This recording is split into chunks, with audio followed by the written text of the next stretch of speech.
ஒரு கடாயில் எண்ணெய் ஊற்றி நல்லா எண்ணெய் சூடானதுக்கப்புறம் 1 டேபிள் ஸ்பூன் சோம்பு சேர்த்துக்கோங்க. சோம்போட பார்த்திங்கன்னா பூண்டு சின்ன சின்னதாக பொடி பொடியாக நறுக்கி அதோட கருவேப்பிலையை சேர்த்துக்கோங்க. 2யும் ஒன்றா சேர்த்துக்கோங்க. சேர்த்து அதை வதக்கினதுக்கப்புறம் பார்த்திங்கன்னா வாசனைக்காண்டி நம்ம வந்து பட்டை, கிராம்பு, கல்பாசி இது என்னெல்லாம் இருக்கோ அதெல்லாம் வந்து நீங்கள் சேர்த்துக்கோங்க. நல்லா வாசனையாக இருக்கும். அதை சேர்த்துக்கோங்க. சேர்த்து அந்த பூண்டு எல்லாத்தோடையும் சேர்த்து நல்லா வதக்க வேண்டியதுதான். வதங்கினதுக்கப்புறம் பார்த்திங்கன்னா நான் ஒரு முழு வெங்காயம், பெரிய வெங்காயம் பொடி சின்ன சின்னதாக நறுக்கி அதை சேர்த்துருக்கேன். சேர்த்து நல்லா வதக்க வேண்டியதுதான். லைட்டாக வதக்கினா போதும். ஓரளவுக்கு கண்ணாடி மாதிரி வதங்கினதுக்கப்புறம் பார்த்திங்கன்னா தக்காளி சின்னது 3 தக்காளி குட்டி குட்டியாக நறுக்கி அதையும் சேர்த்து அதையும் நல்லா கிண்டுங்க.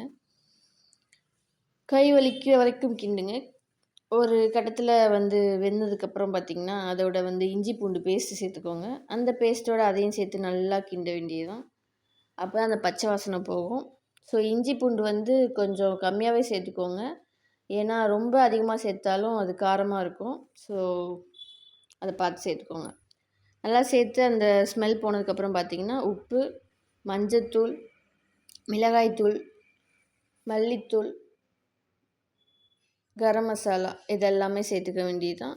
உங்களுக்கு கலருக்கு ஏற்ற மாதிரி சேர்த்துக்கோங்க. காரத்துக்கு ஏற்ற மாதிரி சேர்த்துக்கோங்க. அதுக்கப்புறம் சிக்கன் கழுவி வச்சு அதில் போட்டு அந்த மசாலா நல்லா கிண்டி விட்டுக்க வேண்டியதுதான். கிண்டினதுக்கப்புறம் ஒரு கப் தண்ணி கம்மியாகவே சேர்த்துக்கோங்க. அப்போ தான் கிரேவி கன்சிஸ்டன்சி வரும். நல்லா கிண்டி ஒரு 20 நிமிஷம் மூடி வச்சுருங்க. இப்போ அந்த கறியை எடுத்து பார்த்தீங்கன்னா நல்லா பொதுக்கு பொதுக்குன்னு வெந்திருக்கு. ஸோ இதுவே போதும், நல்லா வெந்திருக்கு. இதில் லைட்டாக அப்படியே ஃபைனலாக மல்லித்தழையை தூவி புதினாவையும் அப்படியே மலைச்சாரல் மாதிரி தூவிடுங்க. அவ்வளோதான்.